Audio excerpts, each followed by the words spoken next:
this is Björn Lundberg. Welcome to Threefold Talk. Hello, everybody. Oh. Hi. Welcome to the Stabbiest Show on YouTube. Absolutely. So stabby. It's not. Hi, everybody. We're just showing off our cute little faces. Wait, that's a lovely shirt you ladies have. Wait a How minute. did we plan this? Do we all have the same shirt on? Like We're it's like our periods are in sync, but it's our wardrobes. it's our wardrobes. Yeah, I love that. Yeah. Totally got the memo. Yeah. Look at got the memo, got the talent there. Just lined all up. So Well, it's our 5th year, so we finally have to know what we're doing now. Yeah. So we each get to have 5 of us, our heads, and then 4 memos on our Yes. chest. There's 5. I did wonder if anyone was going to get that. I'm There's like, oh yeah, we got the memo. The The memo. memos. We got Yeah, the the memo. Yeah. So Would that be memi? memi? I don't know. Memes? Memeses. Mimosas? This is what we talked about here on Mimosas. That's Yep. for Definitely mimosas. they're really mimosas. That'll be threefold brunch. Memos. Happening at this year's Water Holiday. Announcements for those are coming soon, folks. We're getting ready for that. But yeah, how is everybody doing? Oh man, it's a week. It's been a week. It's been a week. This is It's true. been a year this week. It really Yeah. It has. feels like it's been a week. But I got some. I put a picture of this last night because I was like so excited. But it's very fitting. It's very fitting, and because Leigh-A's not here today, but instead of her affirmations, we just have this button. Nope. Absolutely. Absolutely. The fuck. The not. fuck not. I love And then that. and then we also have this. Oh, trash can. It's a dumpster fire. There's a dumpster fire. Is this coming from Bree? Is that what This this is stuff is from coming? Bree. This is Right. Bree's bananas brain of beauty. Yeah. And I ordered some of her glorious creations. I love the dumpster fire. I needed it. I needed both of them. I needed this Yep. one for sure. Yeah, that's fair. And it's tappable, so you can just It's, be like, yeah, nope. it's like a mechanical keyboard key inside of it, so it just makes a Nice. nice Right, squeaky okay. noise. Love that. It's very satisfying. Ooh, that one's very loud as well. Yeah, Yeah. That one's good. Do we still have the butt rock button? Yes, it doesn't do butt rock anymore. I think the battery's died. Yeah. It was making really weird noises at one point. It was like, oh. No, I think that means it's out of the battery. So what batteries does it take? Butt butt batteries. triple A's. Butteries. It takes batteries. Takes AAA batteries. Triple butts? I'll have to get some new batteries and work on that. But yes, good evening, everybody. I hope you're all well. Yeah, we are showing off our brand new shirts here, which We are. you can purchase your own one of these if you so wish. Do tell. All you have to do is go to malkiertalks.com/threefold-talk. Look at that sexy webpage right there. Look at those beautiful people. Cheaties are so I've been hot. to that webpage. Look at that. That's us on that webpage. Wow. So, yep, and you Feels just go so to that famous. merch button, that blue merch button there. You click that, and it goes, and there it is. Aww. And you can check out all of the Threefold Talk merch there, including Stabby high tops, which have been sat in the store. There's So high they're- top? yeah, these are ridiculous things. Okay, Like I need to see they're, this. they're stupidly expensive, but I put them in for shits and giggles. I wonder how. Yeah, look, they have. Oh my God. Can They've you got- change out the graphics, or is it just these two? I'm just curious. Is it just this is just it? But I mean, I could probably make a custom pair. But they're like ridiculous, ridiculous things. I put them in there for absolute shits and giggles to see if anyone would ever notice. And I just saw them right now. I'm like, oh, you know what? I've never spoken about these to anybody. I should mention this. Yeah, so it's freestyle talk on the tongue, and then I've got the stabby stab heart going around the actual shoe. So I love it. That's so anyway, fun. that was not what that was. Sorry. Let's go back to the actual store. Here we go. So you can check out everything. But yeah, right there at the top, you can have it tank top. No. You just come here and pick and be like, what color shall we have? And you just scroll through. I mean, you need another black shirt, everybody. Yeah. I mean, who doesn't need a new black shirt? So, but yeah, it comes in a few different Wait, colors. we need to answer this very important question from Skeeter. They're AAA batteries is what they are. Just the same thing. Batteries. Well, that was a very boring response. I know. Like, So. something like creative, some sort of creative response. Like It's probably like triple A because they pronounce the A's more. Like, They're not AAA batteries, darling. They are AAA batteries. Oh, I see. You don't say the triple. We take the time to say it correctly. It's true. see, that's what I needed. That's what I was asking for. Mhm. You're most Thank welcome. you. One is pleased to have been of service. Oh no, there's a king in the room. The No. dark card is not a king. We don't have kings in the threefold land. You wanted the British accent. Sounds like GoBrother's going to be the first one to buy. I know, but I wanted it so I could make fun of you afterwards. I mean, like, let's be clear. I didn't bring up royalties. So, you know. You said one. Yes, but the aristocrats say that, not necessarily royalty. So, Oh, yeah. royalties say we, don't they? Yeah, I think so. Anyway, Okay. moving on to much more fun and interesting topics. It's like, click my dumpster fire. Just click on my dumpster fire.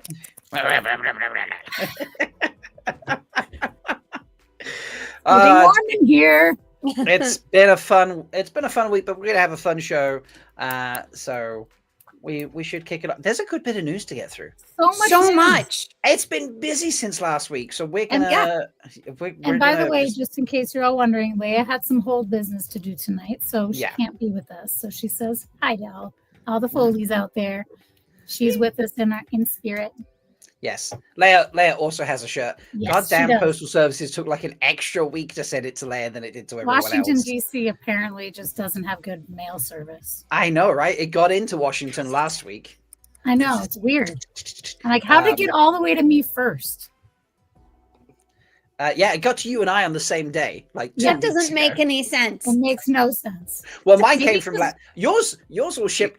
Folks, we're going to talk logistics for a moment. We're going to talk logistics. It's probably because weed is legal here. The drop. They have a lot of shipments going on. A lot of shipments going around. Yeah, so there's a lot of mailmen. There we go, mail people. Anyway, so I use the people who produce my merch from a company called Printful, online based, but they have production houses all across the world. Okay, and you get shipped from your nearest one that has the approved product and does it to the approved method that Printful determines. If you order it in America, it's made in America. Like they have stores that do these shirts, so no problems. So yours all came from America. Nearest one for me is Latvia, so I had to pay like an extra £2 for mine to get it in from Latvia because European Union stuff. So like mine came from Latvia. Yours, I can only assume they're made in Colorado. I don't know where in Colorado or where in America they're made, but let me say maybe it's made in Colorado or somewhere nearby. So it just got there first. But yeah, apparently for Mel it took like another 4 or 5 days, and then Leigh-A took an extra week on top of that. It was ridiculous. So It's crazy. I mean, we all have them now. In defense of my part of the threefold land, there are a shit ton of Shido. So many Shido. so many shadows. There's a lot of Shido where you are. There's a shit ton of Shido. And you have to like fight through them to get anywhere near my part of the hold. There we go. So, but yeah, there is a lot of news. So we'll kick into that, and then after that, we got a fun topic that's we'll tell you where we got the inspiration for that from. So, but yeah, time for the Daily Veil.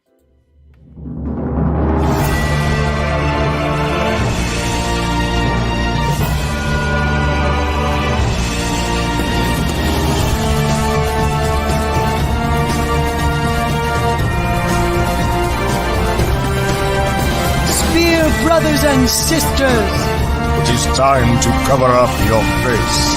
For the Wheel of Time has news, and we shall dance the spears with it. This is the Daily Veil. Yeah, it is, Michael. It is. It's the Daily Veil. Just enjoy that every single time. It's so good. So, all right, let's throw it up here. Wheel of Time actress Natasha O'Keefe has spoken out about the cancellation of the Wheel of Time. This is an exclusive that Collider got. Yeah.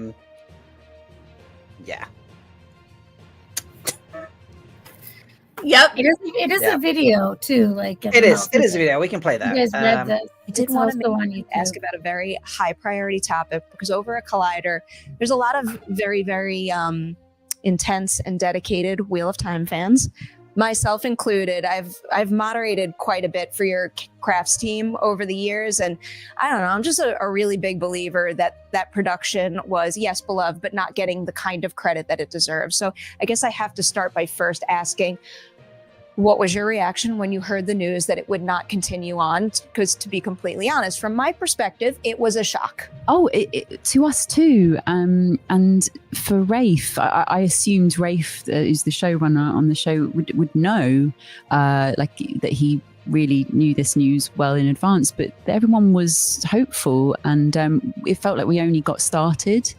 It felt like season 3 had landed itself ready to take flight. So yeah, it's proper really gutted.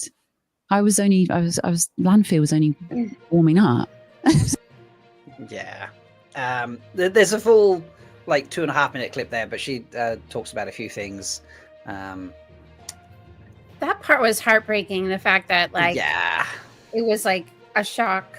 It came out of nowhere for everyone. Like no one was forewarned. Even Rafe. Yeah, and that's really not fair to. It's not fair to do that to someone who's in a position of leadership over like hundreds of people, right? Because then he has no ability to like think about how he can like appropriately, share that news in a way that, or even prepare them, right? Because she said something about how they like didn't even say goodbye to each other properly because they thought they were gonna get back together, and that just like breaks. That one was that. So the opening one were like, well, no one knew it. It was shocking and really gutting. That one was sad, but then was just like we didn't get to say goodbye to each other. It was just like these people are friends, and they're like she says they're a family, and like no one. That's really really freaking awful. It's it just makes me mad all over again that was done to them. Yeah. But I do appreciate what she says about, like pulling yourself up and like taking a deep breath and moving on, because she doesn't, what else can they do, right? That's kind of the nature of the business they work in, but I guess they don't really have necessarily the luxury that we do to be able to just like, well, it's not our job. Fight on their behalf. Yeah, because they have to move on and they have to get another job, and so they can keep paying their bills and put everything back into it, right? Yeah, yeah. And so to some extent, I get that, and for me, I think it a little bit explains like why people haven't, like why the cast hasn't been quite as vocal about the cancellation and the Save What stuff as I guess I would have hoped, but like thinking about it from the perspective of like basically handling your own like mental health, if it's something you loved so much and you don't have a say in it, you just need to like move on, like that makes me understand that a little bit better, I think. Yeah, and for a lot of them, they finished making Wheel of Time so long ago, based on when they filmed it, or were for crew editing and things of that nature.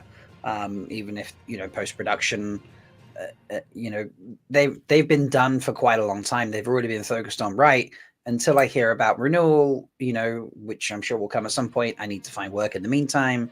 So, you know, that's what they've been doing. And now they're like, actually, no, you're not going to get back together. You're not going to see your friends and your family again. You know, that's it. You're done. Like, I can understand them being like, well, how do I pick that back up and say, well, I haven't done anything about this in a year because of how post-production works. And now I've got to come back and just say one thing, and that is goodbye. Like that's got to be rough to do. So I can see why a lot of them have been really, you know, just quiet about it. Yeah. I get that. Yeah. But it was pretty sad. I feel like I found that article pretty sad. Yeah. I mean, I'm glad that, you know, people are feeling comfortable that they can say stuff now, but yeah, actually, it was. This is quite lighthearted. I think it was quite fun for Juliet because Juliet's probably out of everyone who's ever spoken to me about Wheel of Time related stuff, Juliet's been the one that's like extra cautious about everything. Like Juliet would even confirm she was going to like a premiere or something at one point, and so I'm like, well, I'm going, so I'm curious if you're going to be there. She's like, oh, yes, I am going to be there. Like she nothing confirms nothing. She's so like. Extra nothing. Like, oh, like, did you have fun in Prague? She's like, I didn't fly. You know, I haven't even left the country. You know, like. But at MalkierCon, we were chatting about things. Obviously, I was asking her questions for the interview, and she literally said, "Oh, I guess like because it's cancelled, there's no contracts. I can say what I want now." So, you know, and she's just like, "Oh, so let me tell you this stuff now." You know. So, you know, it was like a weight had been lifted off there. I don't think that, you know, the Amazon ninjas were watching her quite as much as they were watching some of the others who would just post things without checking. Well, and that's crazy too. Like if they didn't know, they've been like, of course, silent this entire time about everything, you know, not just about the show, but just any future talks or anything like that, or even small details about, you know, what color was the leather I was wearing, or, you know, any of those details. It's like, they couldn't say anything forever. Yeah. Absolutely. Yeah. So there's you know, there's a silver lining in, you know, I like to think there's a silver lining in everything. That silver lining there is if you can get them to talk about Wheel of Time, they can say whatever they want now. Exactly. Rapunzel, I've been reaching out to people to come to MalkieriCon next year, and I'm not having to go to Amazon first. No. And you know, because I tried one time, they were like, "Oh, you have to ask Amazon," you know, years ago now. But now they were like, "Oh, okay, yeah, let's have a chat," and it's so much nicer. So there are some good things. And if I could pull this off, if all the actors just want to come to MalkieriCon next year, I'll host 50 people. I'll figure that out. I will, it. Yeah. That would be crazy. So I'm down for that. I don't think I can manage that, but I'm down for it if they wanted to all randomly turn up. So. There's like a whole big conference center, like right next to their door to the hotel. There is a giant conference center next door. That's quite true. If we need more space, we can grow. We can do it. Yeah, absolutely. So I love it. That's that would be. My God, trying to manage 50 or how many cast members? Yeah, no. We can do it. Hey, sure listen, I've already tried to like shows do it. I've tried to like put little seeds out there for some possible, you know, maiden support already for next year. I was like, no, I'd really love for this to. We'll get Yosha there, and I'd be like, Yosha, there's no one to stop us. We can just talk and talk and talk. So whatever you want to chat about, we'll just go. So it'd be so fun to have an actual book conversation with him instead of I know, right? He's read them like twice now, right? So he'd probably start correcting us on facts. Probably, yeah, he would. He would. So, but yeah, that's so funny. This feels like a really nice conversation now because it was kind of like a bit of like you say, the article was sad. Always the silver lining, like you said. There's always the silver lining, yeah. So I like that. Yeah, I do too. But related to that little weird droop, there was some other weird stuff. Oh, weird stuff. Folks, there's a big game of telephone going out there, I feel like right now. You know?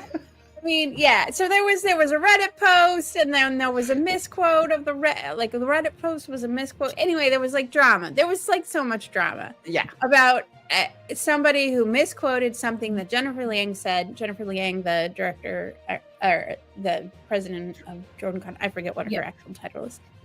I think it's president of JordanCon and founder of JordanCon, was at a panel at DragonCon, which she's also like the director of one of the fantasy tracks there. Anyway, she said some stuff, and then someone misquoted her on Reddit, and then that became an article, and everyone was going crazy. Anyway, the nice thing about it is that we really wanted to know what like the actual real information was, instead of the like I heard it from stuff, and that finally like settled semi recently, and it was helped out by Amber from Road to Tar-Valon, because she saw all this stuff, and she just reached out to IWAT. She just reached out to them and was like, what's the deal with the rights conversation? And this is basically the quote that she got. This is the only quote that she's put up on screen. Yes, it was in an email. It was basically they sent her an edited. This is what the edited thing looked like. Just in so her email. Bizarre, by the way. Which is Who so sent it sad. out? Why didn't they like, just edit it and send something else? Yeah.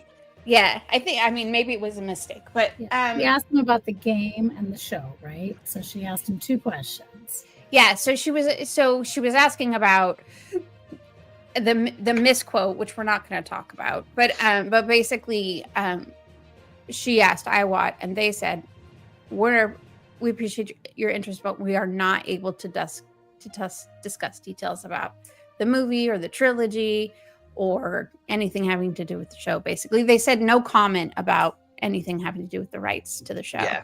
And then they answered some stuff about The video game, and how they're excited about that. So it was pretty clear that like IWAT, it for whatever reason, cannot currently discuss the rights situation with the show.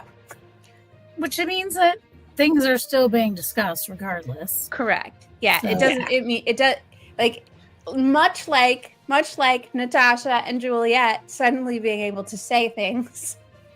If things were settled, IWAT would be able to say things, but they're not able to say things, so things are not settled. Whatever the things are. Yeah, and that I don't know. It says to me legal reasons. I don't know what reasons, but that's what it says to me anyway. So I mean, it's. I mean, to theorize a little bit more, it's either legal reasons or contract negotiation reasons, right? Yeah. Because when you're in negotiations, you do not discuss it until the negotiation is finished. That's like standard stuff. So it's one or the other. So potentially, they don't want to say what's going on because they're talking about deciding what's going on, or there's actually some sort of legally stuff happening too. Mm-hmm. I mean, they're all kind of in the same bucket, but one's like maybe they're fighting, but one's like maybe they're just still deciding.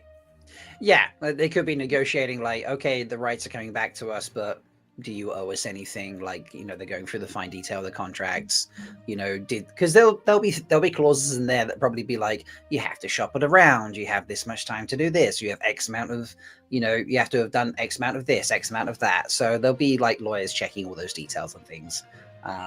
Or it could be like if it goes the legal way, it could be like you've not followed the contract, and thus by not following the contract, we get the rights back. But obviously that still involves lawyers checking things and verifying and all that sort of stuff. And you can't be sharing these things while it's happening. So, you know. So that came out. And then Jennifer later, after that came out, like clarified things via a comment on Reddit that basically, from her understanding, from the people that she's talked to, the rights are with Sony and IWAT and no longer with Amazon. That's what her understanding of the situation is. But she's directly. I mean, to my understanding, from what I've ever been told, Amazon only ever like leased in essence. You know, like they paid royalties to Sony to make Wheel of Time. Like they own the 3 seasons because they made the 3 seasons, but to make more, they have to pay royalties to Sony because Sony have the rights from iWat. So anyway, like you say, it's a big game of horrible telephone, and it's all chaos and crazy.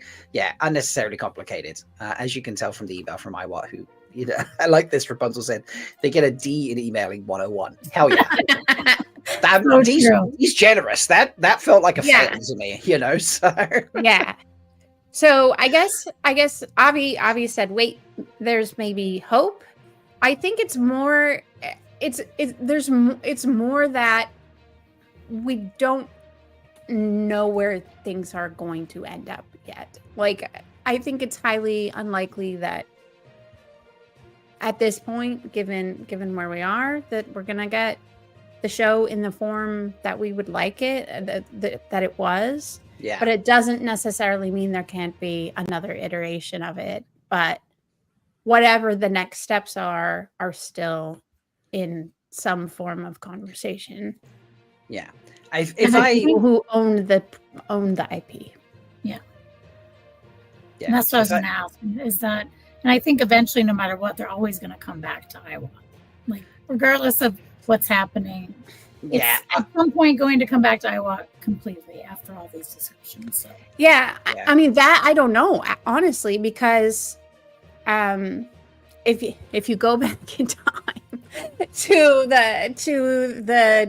the world of Winter Dragon and the ramifications of Winter Dragon, right? Mm-hmm. And the lawsuit that fell out of Winter Dragon, basically the announcement that was made at the culmination of the end of that lawsuit and libel and like back and forth stuff was, hey, there's going to be a show and Sony's involved. So like, could have been that there was like a 3-way contract sign or renegotiation thing that happened at the end of that. Like, very ideal of them to sign. We don't have insight into, at least from my understanding, public information about how the iWat Sony collab happened. But it was announced basically at the conclusion of all of the lawsuits after Winter Dragon. So if I were a betting man, I would bet that there was something in whatever they signed with Sony to be like, eventually the rights come back to us. Like, I just, if I were a betting man, that's what I would say. I don't know. Be very clear about that. I obviously do not have access to any of that legal information. Just, that's my gut. I think that's probably right. But anyway. I think it's hard because everyone that's reporting it is saying something different. Like, in John's video earlier today, I think it was, or yesterday, he's like, well, they're about ready to cast for the Age of Legends movies. And I was like, really? Because she couldn't say anything about the Age of Legends. So it's interesting how information's passed out. So I would suggest you go and watch Amber's video. Yeah, because she spoke directly to iWat. Yeah, she did. Yeah, and so she wasn't relying on rumor or she said like she has like quoted the marketing director of iWat, which is great. So yes, we put that in the chat, right? Did we put that in the chat, Rob? Do you want I didn't put Amber's video in chat. Sorry, 1 second. I can look it up. No, I've got it in front of me. So okay. Yeah, it's a good one. And it's also got some game information, too, if you're excited about the game, which we can share. And we have some more from that because some more game stuff came out. We'll share that in a moment. But firstly, there is a poll in chat about this, folks, so please answer it if you haven't already. But as announced by Sharon on Monday, there is going to be an exhibition of the Wheel of Time costumes in Prague. It starts on November 14th and runs until December 5th. So that's about 3 weeks approximately. And there is a deal on for this week and next week where you can get tickets to the event for 300 crowns, which is the currency in Prague, which is like the equivalent. $14.5 euros or dollars. Like it's approximately like $10, 10 quid for me. Right. So it's It's going to be like, amazing. it's like $11, $12 somewhere in that. It's somewhere in the early tens of euros, dollars, pounds to go and enter. And there's no like you're in for an hour and you got to leave type thing. Like you can buy a ticket, walk in, and stay there. Stay. Yeah. All day. And what's great is if you That's buy amazing. it and it's successful, it's going to travel. Yes. Yes. And So you know what I thought when I first saw this post? I was like, wait a minute. We didn't see that cape jacket in the show. Like she only showed herself in just the dress. Yeah. She wears that in a different scene. She wears that in like a different flashback thing. Oh, okay. That's her like Amerlin outfit when Egwene is her keeper. The cape and the headset. Scooter, and how much is that in AAA batteries? Batteries are expensive these days. AA batteries to AAA Yes, in one AAA says. batteries, and they're expensive these days. Batteries, so it's probably just like 4 batteries. just stock up Anyway. on my AA batteries. So I do feel like we should advocate for anyone anywhere else who is capable of spending a couple extra quid, buying some tickets, even if you can't Yes. physically go there, to encourage it by buying those tickets Yeah, you for don't it have to to go. sell out, You right? have to go. But Yeah, so- I guess I'm a little like I don't want to steal a ticket from someone who actually wants to see it. So it's very tricky. But like cool to maybe a know middle if of the we week ticket Yeah. somewhere Yeah, later get in like the run. a feels countdown of like, available tickets, so we Yeah. could like just fill those spots. yeah. Yeah. I will try and do that. I'll see if I can reach out and find out if there's any Come on, Rob. particular Come on. times that are. Or even if there was just like a way we could just like support the thing, support the Yeah, show, yeah. or like make a donation to the show so it doesn't feel like we're taking a ticket from something. But Yes. I don't know. But speaking of reunions for the cast and crew, this does kind of feel like the right place for them to have a reunion. They all just like end up in Prague on You know they're all gonna for the come. show. You They're know all they are. I know. Well, I haven't they asked all around shared yet. it. Every but single one of them. Yeah, if Guy doesn't turn up, I'm gonna be like, dude, I might have to stop calling you Robert's Guy, because I have this joke where he's, I'm Guy's Robert and he's Robert's Guy. So if he doesn't turn up, I'm gonna be annoyed at him. But yes. I love this from Rosa actually. Fundraiser for tickets, and then sorry, it just jumped. And give them have a raffle for people who can go, like to hand out tickets I and stuff. love that. Yeah. I love that. So, but yeah, folks, if this is not if this is successful, like if it sells out, for example, like it gives Sharon a lot of credit to be like, we should take this to other places, and because a lot of people are like, I can't get over to Prague from America or whatever country they're in. Totally valid. It's a long flight. It's not cheap. All those sorts of to go to a fashion show. I totally understand that. But if it's successful, it gives her the backing to be like, look, we sold out in Prague, and that's not the giant market that America is. We could do 4 or 5 shows in America, and I'd probably sell out every time. Hollywood, Yeah, New exactly. York, like even 2 shows. Yeah, even a couple of Chicago. shows. Yeah. Chicago, like the coast in Chicago, do it. So it does really make a difference. Fourth largest city in the country. Fourth. And not trying to bring it down, but if the tickets don't sell well for this, I did hear rumors that it might not. Sure, of course. It might not what? Might not run. Like if no Oh, one they if run no it one all if no one wants to come to this and they're not selling tickets, they won't put it on. If I didn't have a maiden who's in school, I'd be there, but it's not something I can do. It's really, if you're able to support it, folks, like just by sharing things out, that's really do recommend it. Sharon is really thrilled about this, and it will then obviously also help other things such as getting it to other countries. So You know what I'm excited about? I love that she gets to do go ahead. this because she was so Mhm. delighted to talk about the costumes at WalkCon.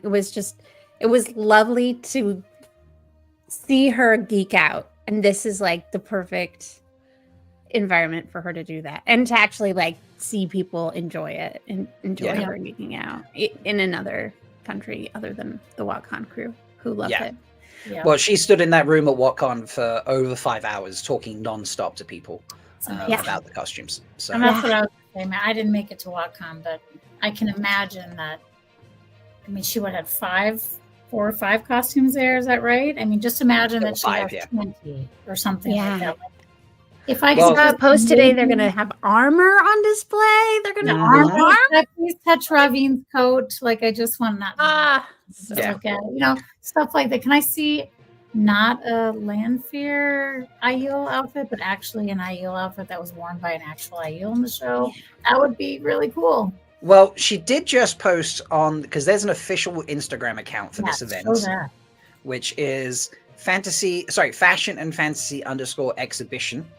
Okay, only 278 followers, folks. That needs to be changed. Get up there, guys. Get that up there. But my gosh, look! Literally did post today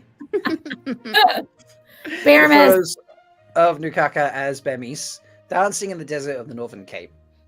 So I'm assuming this costume will be in it. But if you look at the bio of this Instagram account, and I'll zoom in for it. More than 80 original costumes you've so far only seen in the Wheel of Time series can now be admired in person. So amazing. Yeah. This is incredible. So yeah. 80 costumes. I'm like, you know, their studio was there, and I'm sure hopefully a lot of the people that worked on the show that are from Prague, because there was a lot of extras and a lot of stunt people and all of that, you know, I hope that they word of mouth get people there and, you know, start bringing people in. But I love that she's doing it there just kind of out of respect for all of those people. Like, I love that so much. And the country that took them in, you know, to do this work. Yeah. It's cool. So. That's so cool. That's so cool. We need traveling now. Just want to jump in. And we just there's a group of us going on the 15th, the Saturday.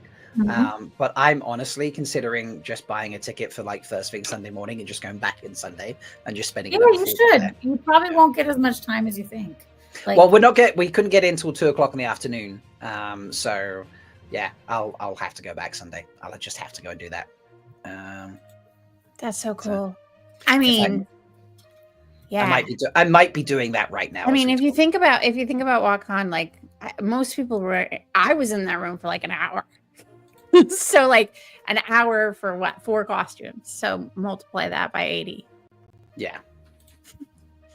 I mean, I stood in that room for the entire pretty much the entire 5 hours myself, and just the amount of different things I heard, it was just wild. Like, there was no repeat questions, basically. It was just insane. That's so cool. Yeah. Yeah, it's like going to a museum. I'm sure the show money goes to the group producing the show. Yeah. That too. I'm sure Sharon does not get paid very much at all. Yeah. It's, you know, for renting the space and hosting and putting up the costumes and all of the mannequins and all that stuff. You know. Yeah.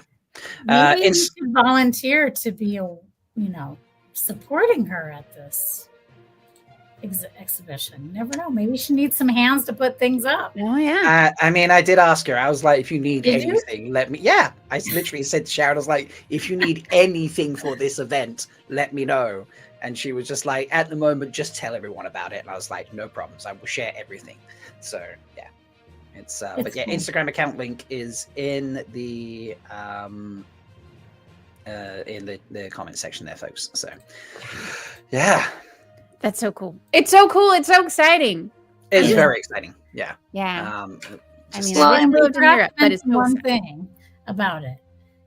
She's going to have merch there, and maybe like a book of all of the costumes too. So just that alone is pretty cool. Like, I would love to have a table book of all the costumes to look at my leisure.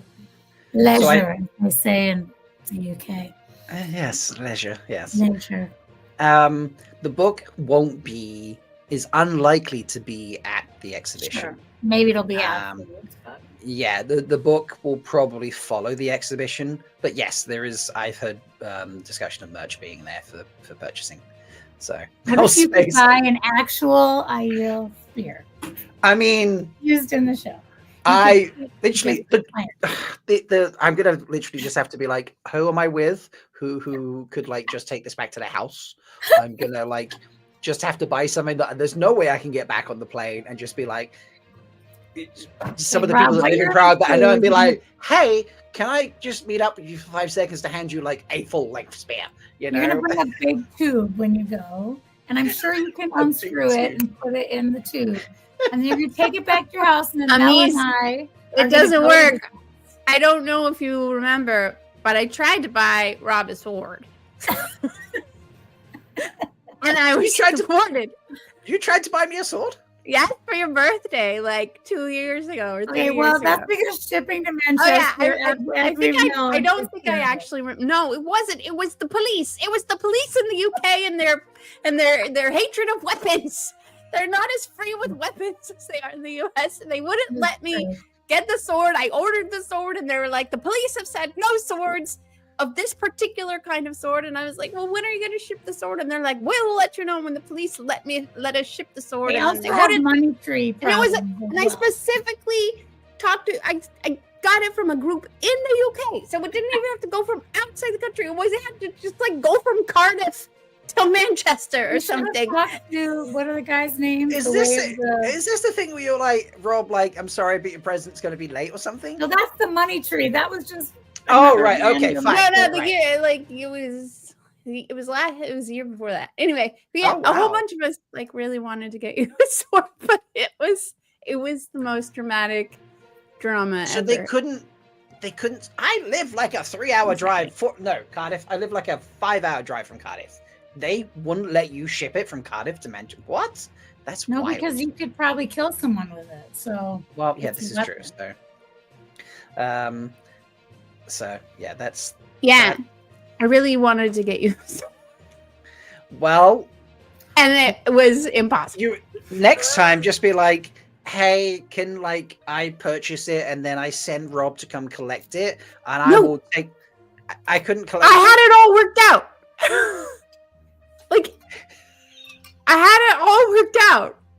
The literal store. There was somebody... You probably don't remember this. There's a lot of games. Why would you have been How are they selling? I knew. There was a guy, there were multiple people over the course of a couple months who like attacked people in the UK with samurai swords. Yes, I do remember that. Yes. The police were just like, no. No swords. So how is that business operating? Because if that's what they sell, they sold. I mean, they also sold like knives and stuff. They just sell them to the US, and like the knives could go, and like the broadswords could go. The broadswords could, but like the samurai katana style samurai swords were not allowed to go because the police just. I wonder if you would have no swords. Spear if it would have went through, because obviously it was like the pattern saying. What are you doing, Mel? Ordering sword? You're an IEL trying to buy a sword. I mean, come on. I mean, I'm a Shido. I do what I want. You do what you want. This is true. I do what I want. Anyway, yeah. So there was no import-export stuff except for the store. I mean, it was the most. If we go in there, like it was a long saga, and it ultimately, I was just like, I'm so tired. I bet Sharon will figure out the shipping of spears and swords. Shall there be any in the merch gift shop? Yeah. I will have a look, and if necessary, I will just be like, I know of like 3 or 4 people that live in Prague. I'll just be like, hey, can I just leave a sword at your house? Lara, we're coming for you. With all at some point, you know. So that you can play with it when you're there. At some point, I would figure out how to bring it back to the UK. It's impossible. It's impossible. You have to go all the way by train. Impossible. I tried. Just train ride the whole way, and then I don't have to go. You know, don't have to get my bags. No, I do have to get my bags X-rayed when you take the tunnel. So, not if you take the ferry. I'll take the ferry. There we go. They don't X-ray your bags when you take the ferry. So. Anyway, moving on. And then you'll have an illegal sword that you just talked about on the YouTubes. Yes, and I'm sure the UK police watch this. MI5 is MI5, now yes. going to come knock on your door. MI5s are big fans of Purple Rock Solid. I love it. So I feel like we've taken a lifetime with We the sure have. Daily We still have more. but it's appropriate because next up we want to share that Shure went and got herself a Lifetime Achievement Awards. This is from I'm having a moment now. I mean, let's just we'll listen to it first. Yes. I can't read the little app. It's too small. Her work spans film, television, voice acting, and animation. She earned an Academy Award nomination for revealing the fragility of the American dream in House of Sand and Fog. In the stoning of Soraya M., she exposed injustice and breathtaking power, giving voice to those who are able to speak for themselves. In the exorcism of Emily Rose, she brought unforgettable depth to a haunting courtroom drama, whether commanding the scene in The Expanse, shaping mythic worlds in Arcane, venturing boldly in Star Trek Beyond, or stepping into that superhero universe of X-Men. She expands what is meant to tell stories that matter. Every character she touches is magnetic, and her voice character unforgettable. Tonight we honor a female legend, a fearless actress, and the recipient of this year's Lifetime Achievement Award. Put your hands together for Shira Akasu.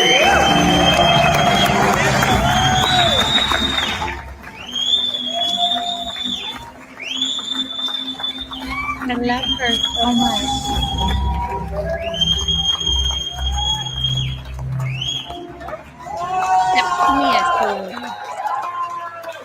I don't know if she gives a speech or anything. I didn't watch this. She does, but it's a little long. Okay. Oh, yay! Just hearing her voice just makes me melt. Some She's people so are great. annoyed by her voice, but she could talk to me all night long. I love it. I love her voice. It's I wonderful. just It's started lovely. Well, watching congratulations to her. She's amazing. She is. She's done so many things. No, Rain, they did not mention Wheel of Time, but you know, They had showed it the on footage. They showed footage. they showed footage from it a couple times in that clip, and it is fairly new. And when you do compare it to things like, you know, Star Trek and Arcane, and you know, the Expanse and other things that she's done, like, you know, you understand why they probably didn't mention it because it just doesn't have the same. It was, yeah, and all level those years of- it was from the Septimus Festival, a Lifetime Achievement Award. For Yes. Thank you. Sorry, it was. If I'll put it back up on screen and zoom in, you can see. Just there, to the right, the Septimus Awards there, in the first message, you can see it. So, Yeah. yeah, It's pretty amazing. yeah, agreed. She's just, do you know she's like 73 or something? It's Like- wild. Yeah, It's like my dad. Crazy. It's like, and she is just rocking it. You know what I mean? Like, she Yeah. is not stopping. yeah. Yeah. She's got some other film or something coming out soon too that I thought I saw recently, and I don't know. Just I'm super excited. Everything she does is like gold. Yeah. So good.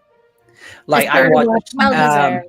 yeah. and- I watched the movie Damsel. I forget. Oh the, yeah, she's the dragon, right? She's the voice of the dragon Yeah. in it, Mhm. and Damsel is not a reason. Yeah, it's not a great movie. fine. Like, it's fine. Like, you know, I could put it on the background and just like pop in and be like, oh yeah, this is what we're up to. But like, she's great as the dragon. Like, It's a fun story, like Yeah. for like a fantasy story. Like, yeah, I feel like and this is maybe Wheel of Time's an issue as well. Like, we've got to this point where like we can't see anything that's a fantasy show that isn't like top tier. Like, I grew up in the 80s. I watched a lot of bad CGI and a lot of bad costuming. And I still found joy. What is that movie? Dragonheart? Dragonheart. Oh my god! Did you know Yeah. Dragonheart has 5 movies? Sequels. There are Yes. 5 Dragonheart movies. There are It's 4 crazy. sequels to that movie. How? I don't know. I haven't watched them. I discovered this like last year, and I was like, it has what? There's a I lot of would say direct Sam video Colton things out there is that good. we watched because they were at Blockbuster, and we rented them because there were dragons in them, and we watched them. Dragons were big, okay? Like, it's It's a big draw. Yeah. Well, if you like Totally. Star Trek, she's in Star Trek. So if you want to start watching her, she's in that. Obviously, House of Sand and Fog is excellent, but that's not like a fantasy sci-fi type of, like, it's a totally different thing. It's definitely a thing that you should watch if you like good film and drama and just heavy concepts. I would say yes, but she's done a lot of things. A lot of things not in English too. So, she's great. She's a prolific actress and a very talented actress, so it's great.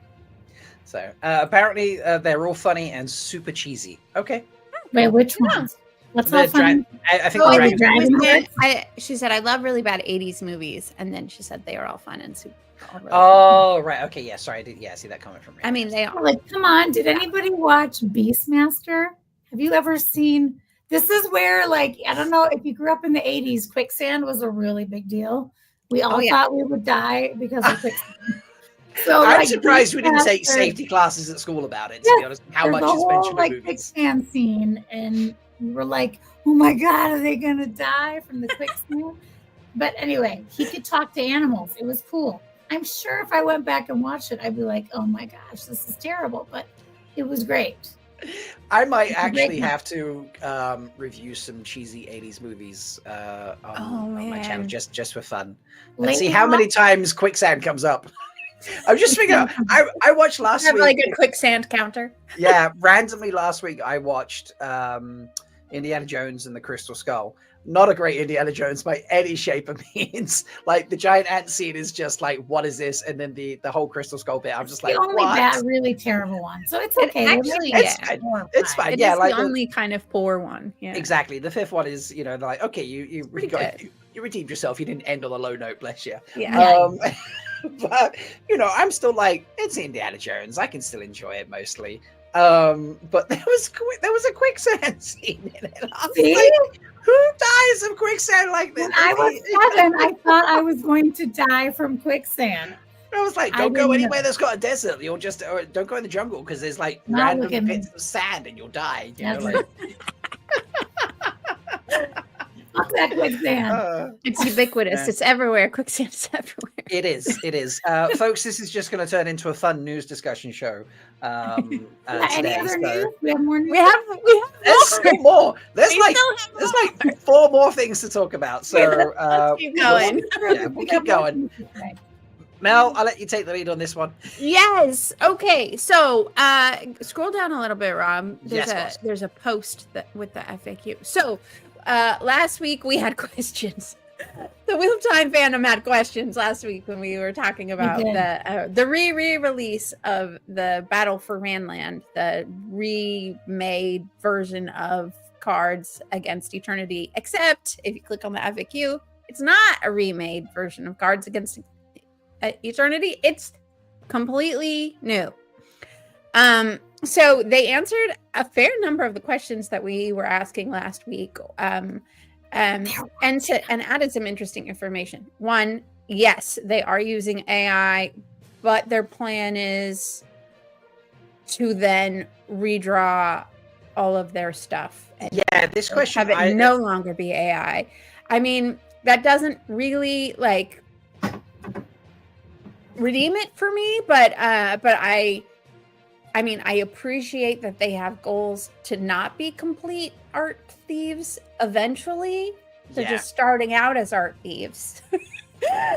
So good for you learning your lesson in advance, I guess, but not actually applying it. I guess Anyway, to get there, to get just the to get funding it out the and everything door, and I then think. they're- Yeah, to get Yeah. it launched. As I it think is says the here, like idea. I'll read it out. Like are using AI art, yes, in a limited and evolving capacity. As a small indie studio and a self-funded game, generating card illustrations as first versions and prototypes was our only option early on. We did our best to make sure to make these fit the books as closely as possible. All the other art in the game, including boards, companions, card frames, user interface, and more, is handmade. The long-term plan is clear. Every card illustration will be remade by artists as we scale up and grow. AI was a tool that let us move forward, but it is not our destination. So like you said, like they started as art thieves and then they're going to replace it with, with actual art. Yeah. With actual art. Yeah. Lightblade Fool has a comment about Randland, and they acknowledge that in the first question that they're like, yeah, we know it's kind of hokey, but we did it for name recognition. They go on to say below the AI art, they talk about how it is not it's not a flip of the other game. They're redoing it. They said that this studio was made just to do this. So this is a new studio that was formed if just you live in Montreal. No, these guys are Finnish. This studio is in Finland. Wisteen. Yeah, they're not in the Montreal gaming mecca. So this is a specific studio that licensed Wheel of Time to specifically make a trading card game. They also talk about Iowa and Red Eagle. They acknowledge that people have mixed feelings about that, which is, good to know that they are, they know about it, but they're trying. And then not in this question, but if you scroll down, we already addressed that it's on an NFT. They talk about payment. They talk a little bit about working with lore experts with the licensing. I think it's further down. Yeah, right there. So we will operate strictly within the license world and in universe. We're working closely with our licensing partners and dedicated lore experts to ensure authenticity. So when I hear the word dedicated lore experts, I think this is Sarah Nakamura's hand at play here, that she is like part of her role. As they said, when they said that they were hiring her, part of her role is to help make sure that these things are fidelious to the Wheel of Time. So clearly they're already doing that with Sarah's influence. So that's kind of cool. Whitstein.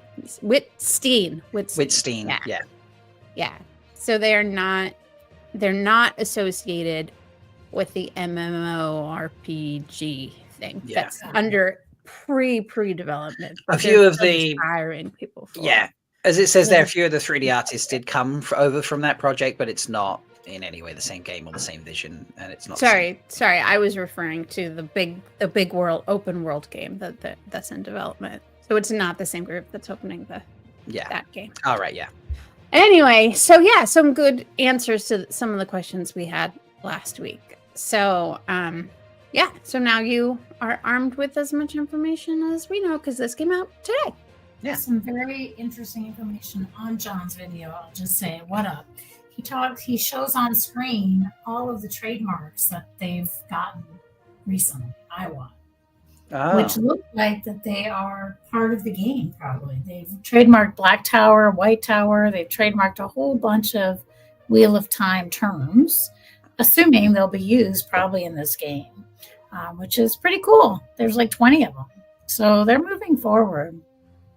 We may not love, this answer for what we all desire, but I'm really glad that there's going to be a world in some way that I'm not a gamer. I will never play this game, but I hope that the people that I love that do like these kinds of games will play it and support it. And I hope it's a really fun game. It's just, I really, really hope it succeeds. We want it to succeed because I feel like if Wheel of Time comes back, it'll come back later, maybe 10, 15, 20 years from now. It's a 15 or 14 book series, we've got plenty of fodder. Yeah, if you look at the trajectory of Witcher, right? So the Witcher novels were books first, and then they became video games, and then became a show. That was yeah. I think I really enjoyed. So There is a line in this FAQ that I just sort of pops back into my mind when you said that, Amis. I'll pop it back up on screen. It's this one here. This project exists because of a shared desire to see the Wheel of Time grow as a true transmedia universe. Witstein is an independent studio, and our focus is on delivering a game that treats the world and its characters with the care they deserve. I don't think the Witstein has, come up and been like, "Hey, let's make this game as part of a transmedia universe." I think that comes from IWAT wanting to give multiple. They own all the rights. Yeah, they can and do what they want. The show's amazing, and I wish we got 8-10 seasons of the show and all that sort of stuff. And never say never, obviously, but it's obviously very difficult with the current setup or the current situation. But the idea that we can get movies and games and other things coming from this, I still like that. Like it's still Wheel of Time stuff. Yes, we didn't get our full run of the books as a show, but I'm not going to say no to an Age of Legends movie if it's done well, or a game if it's done well. I don't want stuff for the sake of stuff. I don't want shit put out that's just got name on it and that's it. I want good stuff. But if you're going to give me a good game, you're going to give me a good movies or range of movies, you're going to give me some kind of, good spin-off shows or whatever like that on an anime or other things like that. Yeah, sure, I'm down for that. More Wheel of Time stuff. I'm absolutely into that. So. Yeah, I'm kind of in the same boat as long as that like care and fidelity seems to be put into it, and it seems like the fact that Witstein put out an FAQ in advance of the game addressing some of the concerns they were hearing sounds like a very small group of people, but a group of people nonetheless who were actually trying to do it. They're paying attention the way that they're supposed with the same earnestness that the Wheel of Time show did it, right? Yeah. With the exception of the AI thing, but I can't win everyone's on that as much as I would like to, but But yeah, I look forward to playing it once they redraw all the characters. I can't wait. I will be playing the game, and if I can do it without breaking any form of copyright, I'll stream playing the game as well. So that's my idea. I mean, it seems like, considering they reached out to John and they reached out to other people, if you want to, you should just reach out to them and be like, "Hey, put that in the notes." Reach out to Witstein. Witstein. Or ask Brian who emailed him and say, "Hey, Brian, who's the guy who emailed you?" Yeah, who I need to email? Do they not know who I am? I'm not gonna be a Karen. Obviously not. What's the male? Is there a male named Karen? Is there a male named Karen? It's probably Steve. Steve. I want it to be like Chad. Or Chad. I am not. Yeah, I am not a Chad. Okay, there we go. I like that. Yes. No, Chad is great. Chad is great. No offense to Chads out there. No offense. No offense to Chads out there. So yeah, but yeah, it's the this part of it.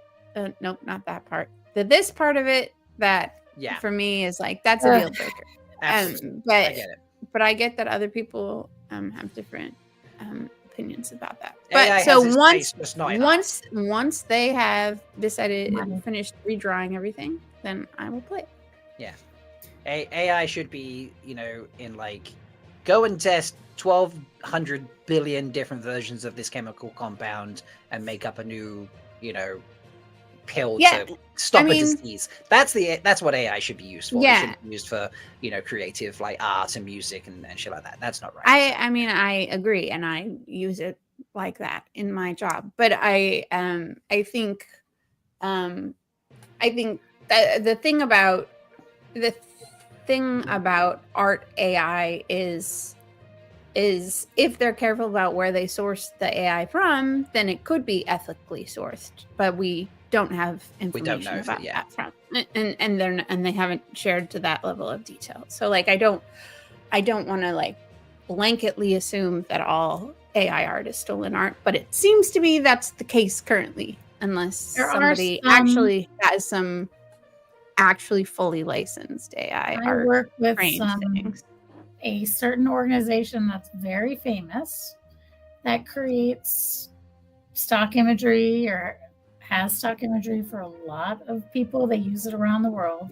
They have a special section of AI, of art that is specially made, that is licensed for AI art. It does not pick from outside of that. It doesn't go on the interwebs and grab other people's stuff. It only pulls from its own bucket of images, and it can be created and moved, and it's licensed by the photographers to use that for that purpose.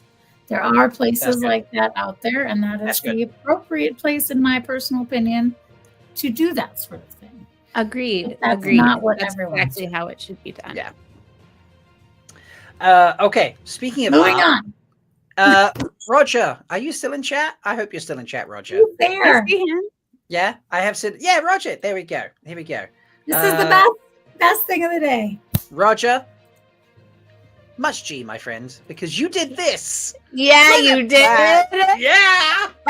Oh yeah, you did. Look at him. It's so good. Daddy. I'm trying to. There we go. I think that, there we go. Again. Look at him.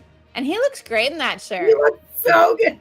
He looks, I mean, swirl of his hair. It helps to have a good foundation, but it looks good on him. So, way to go. Yep. And it even says on the back, it was like, there we go. It says Ruach, clan chief of our hearts, in old tongue and then English as well.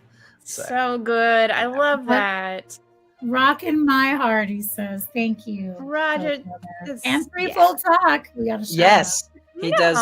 Bjorn I writes don't know why we got a shout out, but I appreciate getting shouted out. Yeah. Yeah. So Rourke said, what a wonderful surprise. And then a red heart emoji. The incredible Wheel of Time fandom keeps on rocking my heart. Thank you, Roger, who we tagged, and Threefold Talk for this t-shirt.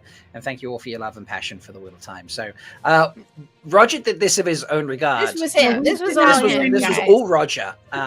So yeah. These are special shirts. I think Roger. I think what he's picked up here is Roger got these shirts for the Aiel from Threefold Talk, didn't he? So like even I don't have one of these shirts because I'm just a token Wetlander. So yeah, it's a very special shirt. So he did that, and there might be another shirt out there waiting for someone.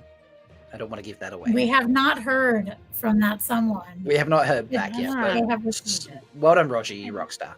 Hey, that So, someone Love you, Bill, brother. Yeah. Love it. Is that the last bit of news? No, there's still two more things.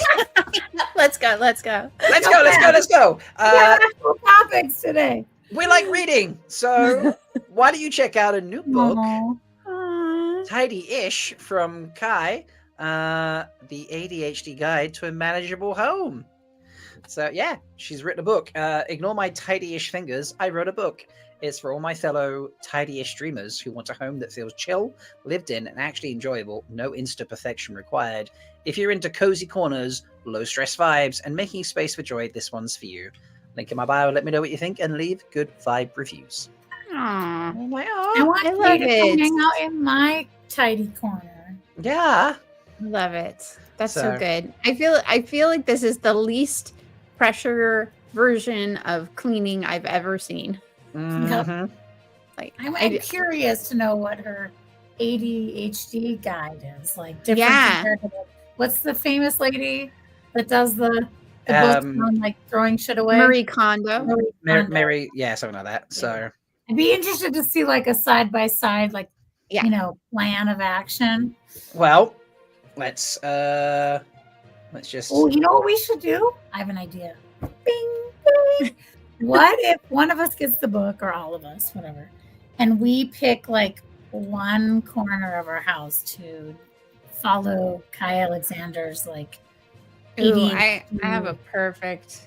You have a perfect section. Yes. See, we could all pick one and report back on our tidy-ish. I love it. I love this plan. All right. Next news.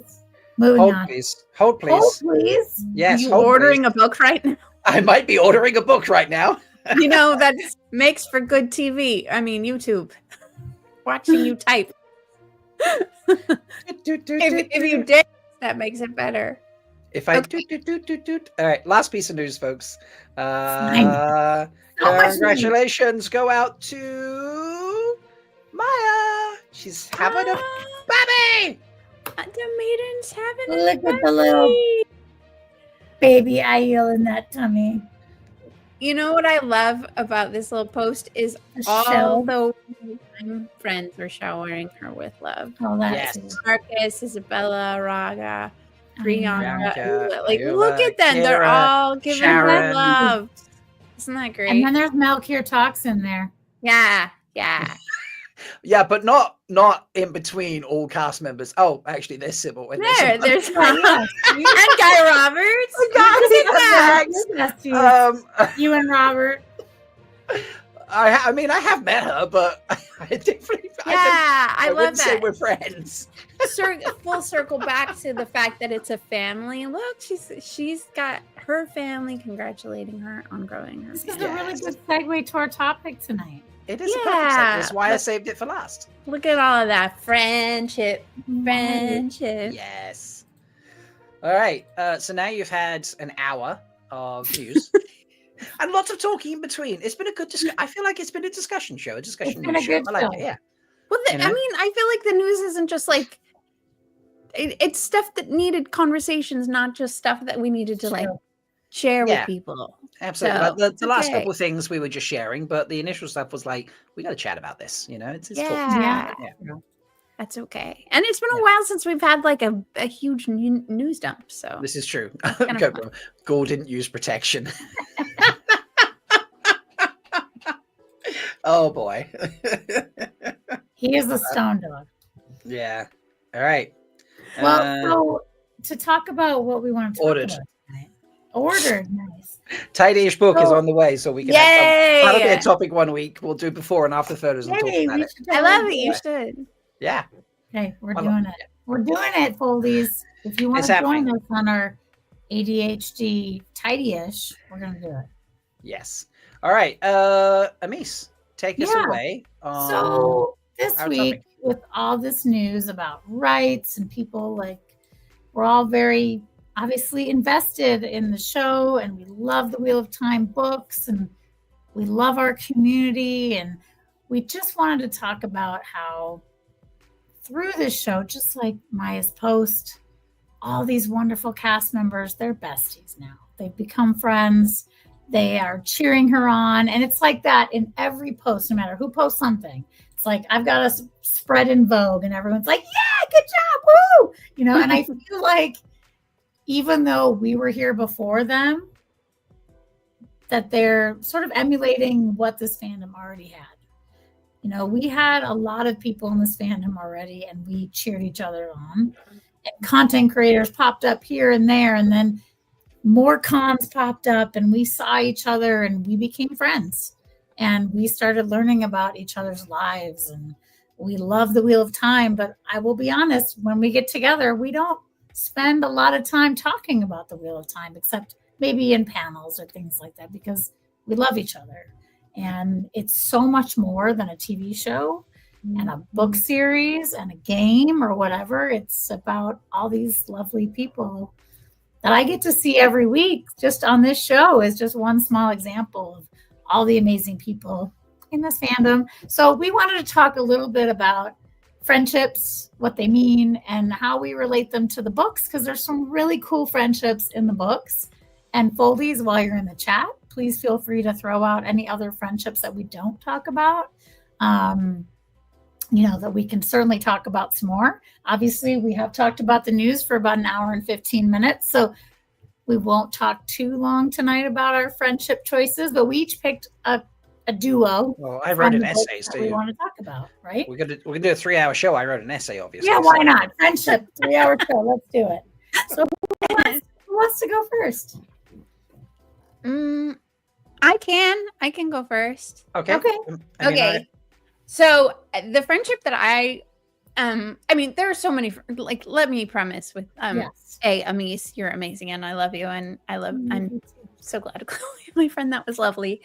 There are so many interesting friendships in the Wheel of Time. And I I wanted to pick one that's not like the most, like some of the most obvious ones, but I really wanted to talk about Brigitte and Elaine, because I feel like their friendship is so funny to me, and it's so like the kind of friendship that I would want to have with a friend, like a friend who would just like call me on my shit and yet like have my back no matter what, you know? And what I think is really interesting about the friendship is obviously it like was started because of the water bond, but the way that they use the water bond is not like anybody else uses the water bond. You know, I sometimes feel like the Moraine and Lan relationship in the show is patterned off of Brigitte and Elaine's relationship in the books, because it's much more like that relationship than the typical Aes Sedai hierarchy pseudo like compulsion water situation that most everybody else has.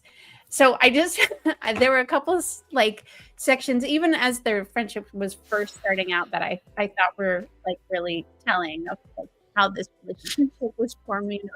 It was mostly Brigitte just like calling Elaine on her shit, which I love very much. So I'm gonna read you one of them. Okay, so this is one of the very first instances of that. So it starts with Brigitte. She says, "Did you say something?" Brigitte asked. She had gathered her skirts over one arm to keep up unashamedly baring her legs from blue brocade slippers to well above her knees, and those sheer silk stockings did not hide as much as breeches. Elaine stopped dead. "What do you think about how I am dressed?" "It allows freedom of movement," the other woman said judiciously. Elaine nodded. "Of course, it's good that your bottom isn't too big, as tight as those." Striding furiously, Elaine tugged the coat down with sharp yanks. Nynaeve's tongue had nothing on Brigitte's. She really should have required some oath of obedience, or at least show some show of proper respect. I know that like they're like it's just establishing their relationship at this point, but because this is like from the Val and Luca's like traveling show section, but I love that Brigitte is testing Elaine's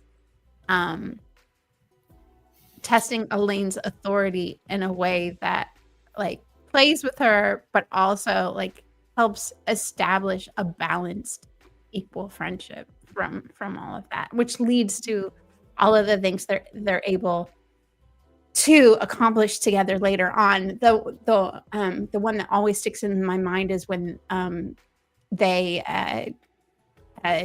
unravel the Waygate when they're being chased, and Brigitte like puts her backwards on the horse and like you know bolts and you know, and the amount of trust all of that takes is not the same kind of trust that like a typical Aes Sedai warder thing. It's like it's built on well, Avienda is part of that too, but built on a triangle of friendship that really just required everybody to do their part and everybody to hold their weight and everybody to trust each other implicitly, and it's because of these like foundational ways that they pushed and pulled at each other to really get to the heart of who they were with each other, which I love.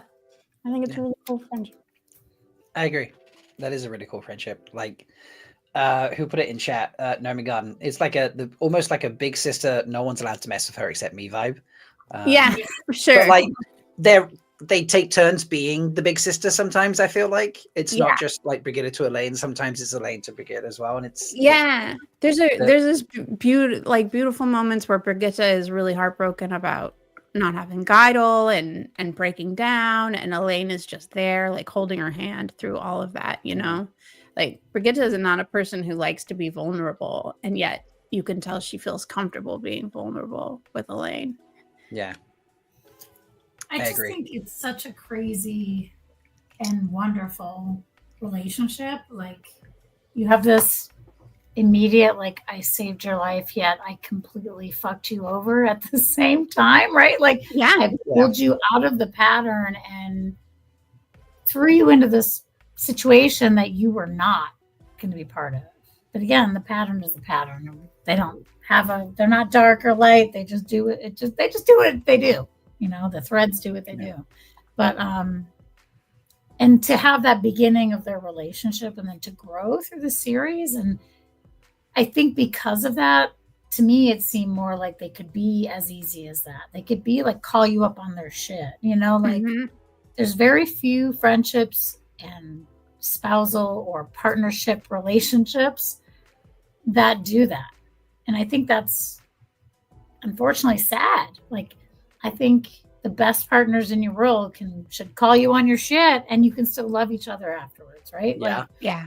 And that's what keeps them growing, right? It's not let's condone everything their partner or a friend is doing. Let's talk about it, move on, right? Yeah.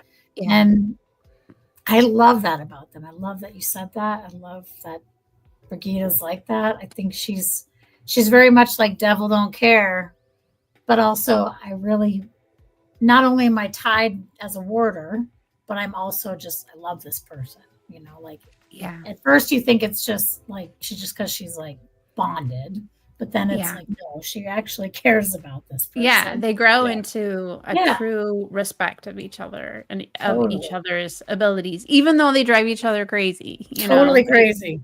But who has a friend like that? Come on. I love, right? Yeah. I mean, for sure. For sure. I mean, that's what they say about friendship. Like, you know, horrible people say nice things to your face and horrible things behind your back, but real, true friends will say those horrible things to your face and then say nothing but glowing things behind your back, you know, and that's absolutely what they're like about each other. They're like you say, they'll call each other on the shit. And then if someone else is there saying things to them or asking them about them, they're like defending them or just saying glowing things depending on the situation. Like, it's great. It's a wonderful pairing. And it does come out of I got you screwed over, but then I also saved your life, and we're now stuck in this situation to hide who you truly are, to keep you alive. We also need to keep you secret because I've broken rules that are very serious, and I'm also lying about my current position, and there's a whole tangle of web of things that force them into this situation. And by the end of it, they were just like, well, thank God for all those things forcing us into the situation, because this is just, you know, like absolute besties. Like,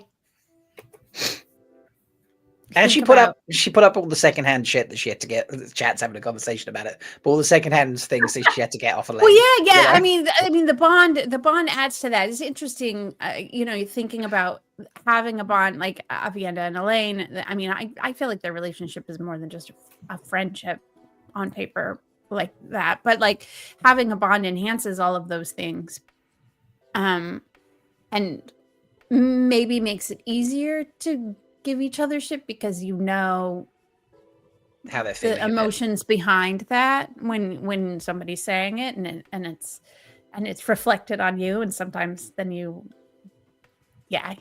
like I think almost that I think it would be easier to have a bond type mental connection with someone you're friends with than someone you're lovers with. Absolutely.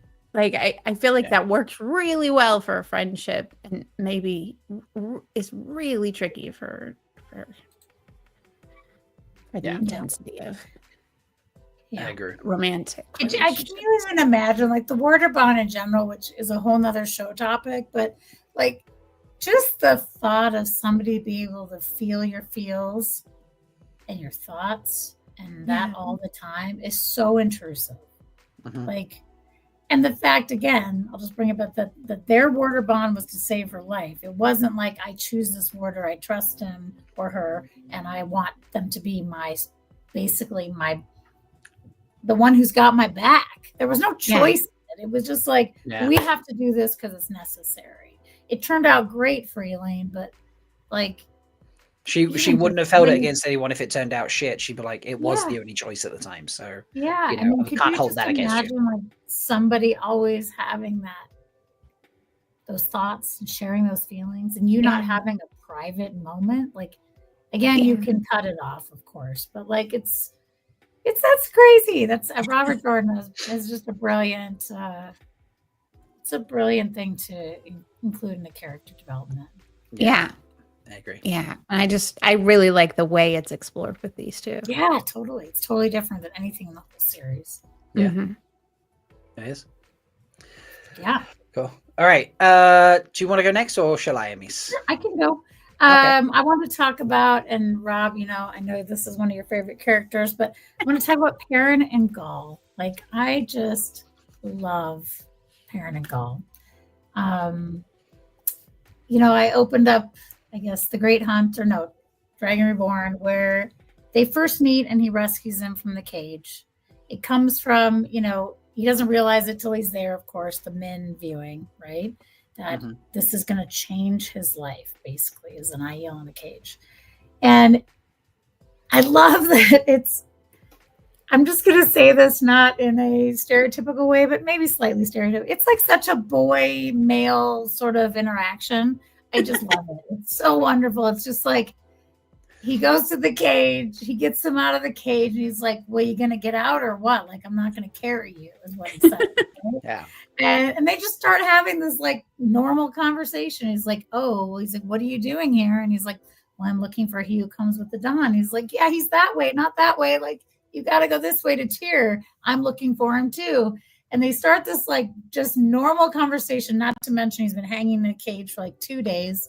And Perrin says to him, oh, I should have brought a water skin or whatever. I should have brought a water bottle. And he's like, I'm sorry or whatever. And Gall says to him, my water is yours, and I had this thought today. I'm like, does he mention toe, does like getting out of the cage? Does he have toe to Perrin? He doesn't say it out loud, but he says his water is his, basically. And it's just such a great feeling to start of this. And he's like, okay, peace out. I'm going to Tyr, right? And so then they find each other later, and he's on the roof of Tyr when Matt comes along, and he's there too. And this like progresses as he goes back to the Two Rivers and all of this drama that happens. And they just become buds. And I think Perrin, one of my thoughts of Perrin throughout the whole series is that he represents the home of Two Rivers, like for the entire boy and girls of, Emon Fields. And he needs that. He needs his buddies. He needs Matt. He needs Perrin. He needs Matt. He needs Rand. And Gall fulfills that part of him that he's missing. And I love that through the entire series. I love that they kind of complain about their women. And I'm like, it doesn't say this when like Perrin, is he thinking, gosh, Gall would know more about women, or something. I'm surprised that wasn't in there, to be honest. Not in there, but I feel like he might be thinking that. And he goes to the very end. Like, I feel like the end of the books is not, full spoilers, obviously, on the show, but like, I feel like the end of the books for Perrin is kind of weird. Like it's exciting, but it's not quite as fleshed out maybe as it should be. And Gall like puts himself in the wolf dream into Tel'aran'rhiod for Perrin to like support him and get his back. Yeah. And then Perrin like gets injured and he goes out and he's like not even there. And Gall's like just in the freaking wolf dream. Just like banned in there. Yeah. I don't know about you guys. I said I'd do this, so I'm doing it. Like the loyalty is his life for his friend. And his loyalty is incredible. I read the books and I was like, the whole last book, I was like, oh my God, is Gall gonna get out of the wolf dream? Like, I know the last battle was happening and all this shit's going on. And I was fucking terrified that Gall was going to be left in the wolf dream, that Perrin was going to die and nobody was going to know where he was. And he would just live out eternity in the wolf dream. And I can't think of a better friend than that in the entire world. Like he has got his back until the end. And that is what I love about Gall. Gall's designated driver left the party early. Yeah, exactly. So I just love that. I just love like it's ride or die with him. Yes. And I think that's part of being an Aiel as well. That's just, Yeah. bonded to him in a different way, I think his ride or die nature with Perrin comes from Perrin's saving him, where he's just like, here you go, dude, have a good life. Where he's just like, just did it and was like, didn't ask for anything, didn't expect anything, was just like, okay, what you up to? You come with us or anything like that. He was just like, you shouldn't be in a cage. Now you're out of a cage. See ya. And then he finds out he's a blacksmith, right? And he's like, yeah, I'm gonna file that in for later. Saved by a blacksmith. This is why they have so much cheat. Yeah, this is like stories of age. Without his dedication to their friendship and Perrin's, like Perrin, is there for him as well. Not the way Gaul is, but he is a bit. Without that, Perrin couldn't have done what he was doing, and Rand would have died. Agreed. I mean, also then there's the Bane and Chiad sort of whole trifecta going on as well, which Gaul needs to be by them as well. But that whole team of the four of them do amazing things throughout the entire book series. So yeah, I just love them so much. It's true. Yeah. No, it's perfect. And R.I.P. season 1 Gaul in a cage. Could have just called him Gaul. It wasn't Gaul. It wasn't Gaul. It was a stone dog, but it wasn't Gaul. It was a stone dog, but it wasn't Gaul. He's the best stone dog, let's be honest. He is the best stone dog. This is true. Yes. So yeah, no, I love their pairing. I do kind of wish there'd been a line in there being like, "Can you talk to women? Because I can't." Yeah, right. And like Matt and I feel like that's kind of what they're saying in that conversation. Yeah. They do. They just don't explicitly fan service write it out. Yeah. Yeah, but it is great. Yeah, the two of them. And there's no, like, Perrin accepts it as well. It's not a case of like, oh, I have a life debt or anything like that. Because I think that's kind of where some of it comes from. Like you say, a situation that sort of pushes them together. And he's like, oh, the pattern brought us back together. And okay, I'll stick with you because Bane and Chiad are sticking with Aiel and I'm following along. Right. And then they became friends. So like there was a few things that kind of like pushed them together, but it wasn't, it was never that immediately. It's not like he was like, I need to be your servant now. Yeah. He's like, I'm going off to Tyr to do my mission because that's why I'm in the Westlands. So I think is really interesting about Gaul is like he's at peace just being Perrin's friend. Like he doesn't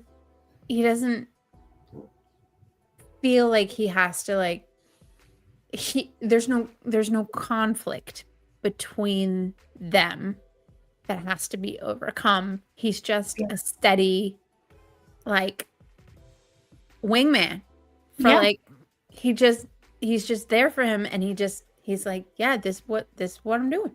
This is what I'm doing. I'm just being your. I think he's obviously a better.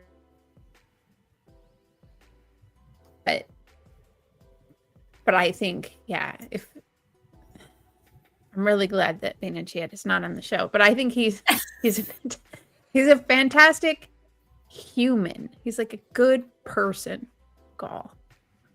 He's a really good person. I'm curious why Bane and Chiad couldn't hear that. Well, because you can't not diss Gaul. That's kind of the thing. You're supposed to just make fun of Gaul the whole time, but here we are singing Gaul's praises because he's pretty freaking awesome. He is very awesome. This is very true. Yes, he's a very awesome guy. So I love that. So anyway, I love him. I love their relationship. Noman Garden says Gaul is the goodest boy, and I mean.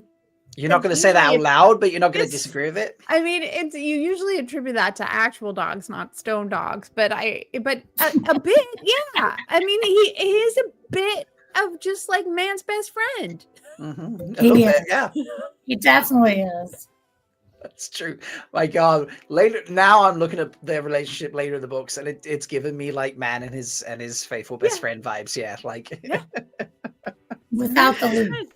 That's the thing. That's why he's a stone dog. Stone dog, yes. Faithful to the end. God.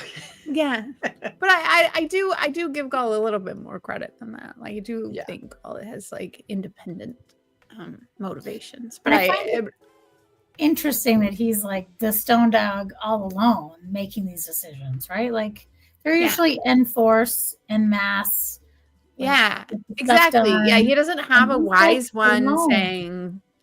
saying this is what you're called to do, or Right. you know, this is He's your making duty. his own decisions. He is, and this is the decision he decided. Maybe stone dogs might make better decisions on their own one-on-one. Sometimes. Maybe Gaul is unique. Maybe Gaul There's is an really exception not to a bit every into rule. stone dogs. Yeah.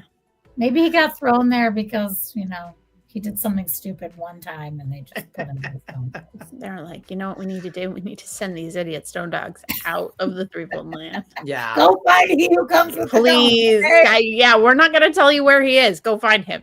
Yes. I think the wise ones totally could have told them where he is. Like I know. They could have dream walked all over the planet. They could have been just like, okay, yeah, he's here. Go there. I do feel that's a total separate discussion for another time. But yes. Why didn't they do that? They could have dream walked into everyone's minds all over and found things easier. Yeah. Anyway, Oh yeah. all right. What you got for us? So I want to talk about probably not a very obvious pairing of friends, but I want to talk about Tom and Noel. Who we obviously later find out is Jane Fastrider. So the reason I like their friendship is Tom's the old guy who's not actually the mystical leader character, like, you know, the Gandalf type character. Obviously that's Moraine. But Tom's like the old, you know, I've been around the block a lot. I've seen shit. I know stuff. I know people in every place. I know how all the cultures work. I, you know, can root out rumors in about 10 seconds flat, all that sort of stuff. But he's constantly surrounded by children in every way, shape, and form that he constantly has to try and bail out of various situations, you know, and then these children become super important and he's still trying to bail them out of shit.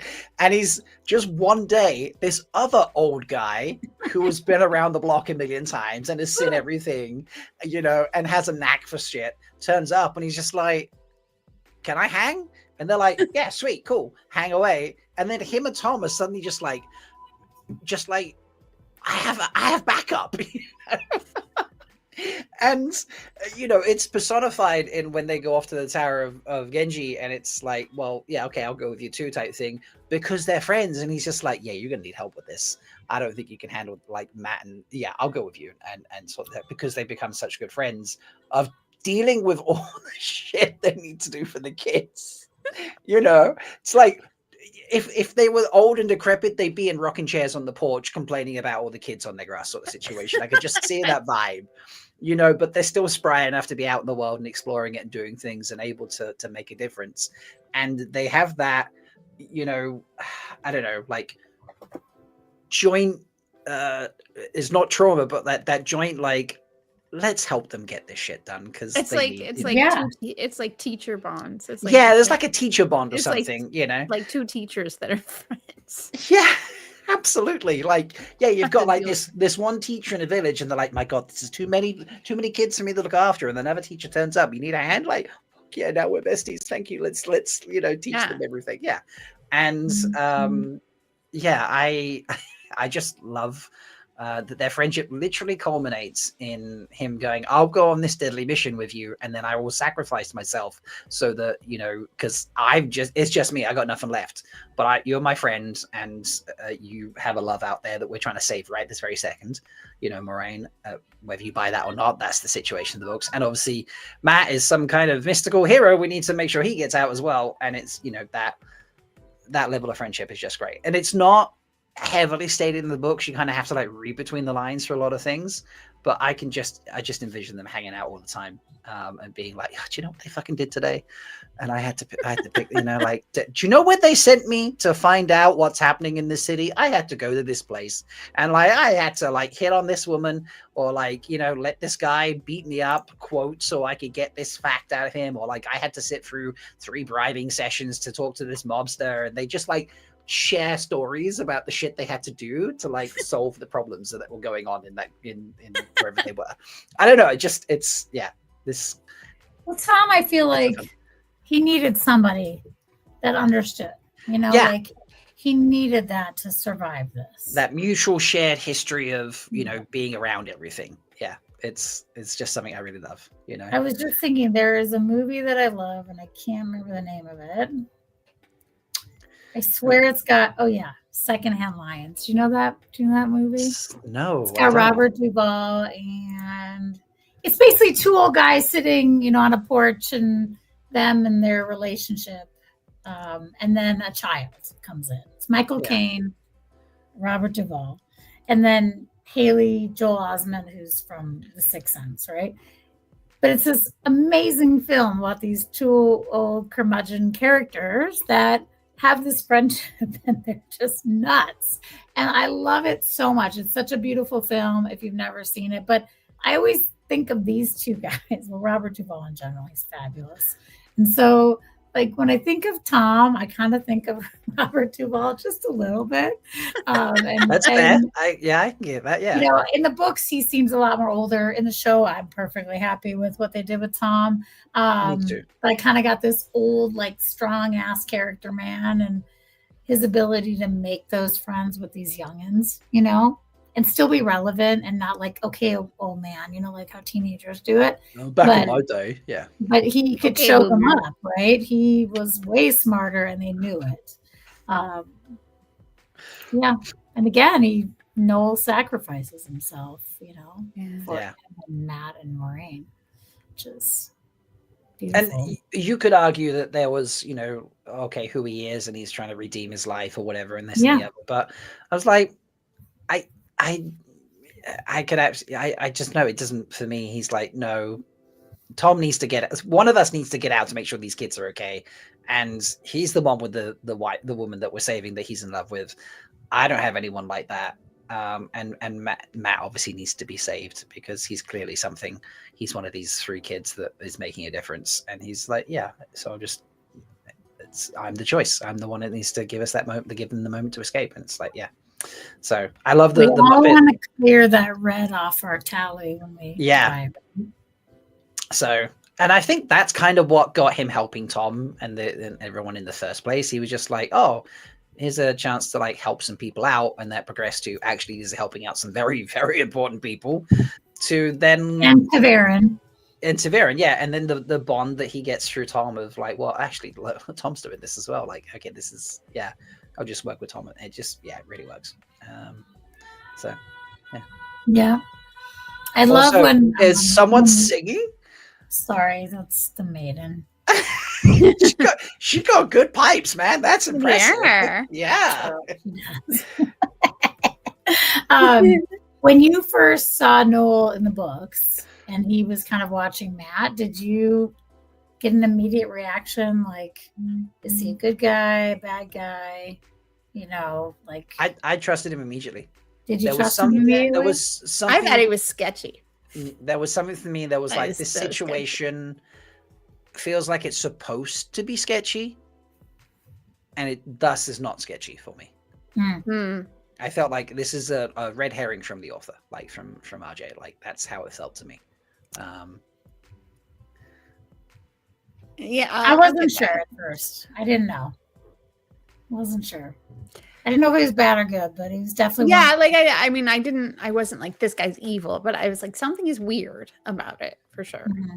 Like, it was definitely a weird moment, but I was like, I think he's a good guy. That was Isn't that when Matt was getting like the ring or the It was when he was like kidnapping Tuon. Oh, I thought he followed him in the market when he was either buying the fox ring or like the star. Noel saved Matt from the Golem? The Golem, yeah. Yeah. So but I weird. thought he was watching him in the market buying something. Like, was it the ring? Maybe. I can't remember. But anyway, he was just watching him. I just remember. Yes, he did save him from the Golem. Yeah. I find it interesting because I always thought, and maybe this is just ignorance, but like you read the story and they obviously have more or less types of communication that we have now, right? And so I'm like, how did Jane Farstrider write all those books, get them published and out everywhere? And like people knew who he was for years. Like, how did that work? And he's only like 60 or something. You know, he's not that old. But like, I don't know. I just found that fascinating that somehow he wrote a book amongst all of his things. I don't know. I read him as like in his 80s. 80s? Yeah, I thought he was like super old? old. Yeah. No, I didn't think he was that old. Like, because he's like described as like gnarled and that kind of stuff, like past 60. Like, I thought he was later. just and also traveled. He's but also like probably long lived through because of various purposes. Yeah, true. So, you know, like in Stardust, right? His life has been preserved somehow. Yeah, God, I love that movie. That's pretty cool. I haven't read the book, but I love that movie. The book is fun too. It's just as fun as the movie. Yeah. I think it's interesting you picked up on like a relationship like that that's so subtle. Like all of Tom's everything is so subtle and not on the page, which is really an interesting trope for the storyteller's stories. Yeah. Not to be written on the page, which is I have to wonder if Tom, after in the fourth age, might write a book of the tales of Jane Farstrider as, you know, in the, the later tales. Yeah. Would he write I that? bet he would. Or he would compose a song about it or something. At the very least. I mean, over expected Jane to have already passed. Lottie's like, maybe he was possibly a channeler and that's how he lived so long. But then he would have succumbed to the taint. So that one, I don't feel. I think Grendel just gave him some. I think he got some longevity enhancement juice. He was cryo frozen for a while or something. Somebody put him in a stasis. He got stuck in a stasis box. Maybe they put him in a stasis box for 20 years after he went on his first set of travels. I love that he traveled around and just kind of fell into these issues. Yeah. So as we do. Interesting guy. Yeah. Very interesting guy. So, I mean, I also have like a extended version of that where I feel like he was actually in love with Tom. And that's why he ended up he fell in love with Tom during the process. And then that's why he sacrificed himself, because he's like, I can't be with Tom because Tom's in love with Moraine, but I can save them. So what if he really fell in love with Oliver? And it was also partly his love for Oliver that he needed Matt to survive. Yeah. He wanted Matt to survive. Because otherwise, who's Oliver got left? Yeah. Because, who does he have? This is true. So, but yeah. Anyway, folks. Friendships. There are so many more, you guys. We were coming up with so many. We determined that Elaine was like the friendship queen. She might be the rose queen, but she's definitely she has built friendships in a lot of different times in the story and different people. But there's so many cool friendships. What are your favorite friendships? Tell us. Yeah, throw them in the comments, folks. Tell us your favorite friendships. And tell us which meetup you most want to go to or have most enjoyed going to, because there's so many. We were going to talk about that too. Because that was the inspiration behind this, folks. That was the inspiration. So, a lot of us joined the fandom in 2020 COVID times. Online presence expanded, the TV show had been announced, all those things. And throughout that, we were like, we should meet up. And then, because at the time there was just JordanCon, but then WhatCon came around and MalkierCon came around the same year. Sorry? There was SpoilerCon going on. And the SpoilerCon was already on the go. And then there's now TowerCon, which is that still online mostly, or is TowerCon in person now? No, it was in person. It came to Denver this year. North Harbor Podcast, North Harbor's podcast. And then the Gathering Madness, which is the Black Towers meetup. Is it their fourth year this year doing that? I think so, yeah. I feel like it's their fourth year doing that this year. And there's a group that does FOMOCon for anybody who can't go to the in-person cons. So they always do FOMOCon. There's always Snakes and Foxes, right? Yeah, the Snakes and Foxes. Yeah. Yeah. and there's been various like get-togethers to go to different events and plays and things that are on, and trips to Charleston for different things that have been happening there at GearCon and such. And we were like, we love getting together and just enjoying time with each other. So that was our inspiration. Yes, Lottie, no Canadian cons yet, so get on that. A CanCon. Yeah, CanCon. A CanCon. You can do it. You can do it. You can Canadians do it. Look, that was the inspiration for this topic, was that I think with all the insecurity of what the show is happening and all the different questions we have, that we all still have each other no matter what. Mm-hmm. And if you reach out in any of our fandoms, whether it's BlueSky, some of us still on Twitter, but mostly Discord and BlueSky, you'll find people that you can relate to and you can hang out with. It's all just about a lot of us being like, hey, we want to see people. Let's meet somewhere, or there's all these little small cons that are happening. And if you want to meet new people, like, come join us. Like, everyone's welcome as long as you're nice. And I'm sure all of you are. Like, find one that's near you. Like, we can make it happen. If there isn't one like CanCon, you just make it happen. That's exactly how I was about to say.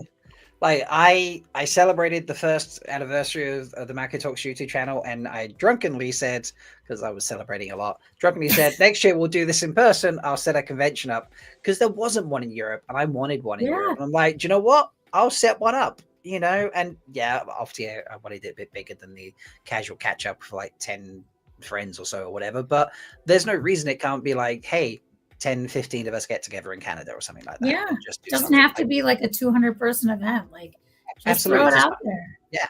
So go and do it, people. Set it up, get together with your friends and talk about the things you love, especially Wheel of Time. And I think that's it. That's it. So it's a long news show, a lot of discussion around Friends. Which we loved, but I hope you've enjoyed it. If you want one of the new shirts, you need to go to the store and you need to buy that. And here we go. You can have us on your chest. You can have us on your chest, just in case you've heard it here first. Yes. Have us on your chest. So yeah, malkiertalks.com/3thawtalk. Come to this beautiful page here. Look at that. You can put your arms under your bosoms and stand like this with us on your chest. Yeah. Like Robert Jordan. I'm right boob. Amis is left boob. Rob and Leigh-A are sternum. They're in the cleavage section. We're in the cleavage section, yeah. The cleavage. So, but yeah, turn up all there. All the parts. Click the merch button. It will scroll you down and it's all there. So, and one day I will buy those stabby stab high tops. They're gonna be so good on you. I love that those are there. So much. They've been there for like 2 years, just for shits and giggles. I have never seen them there. I know, because they've always been lower in the shopping sections. So. You moved them up. Yeah, it just I was like, when I reset the shop, I was like, I'm moving them up because it's hilarious. So anyway, folks. Thank you so much, and we will see you next week for more fun and shenanigans, and who knows what we'll get up to. So, definitely. But until then, may you always find love, water, and shade. Love you all. Bye.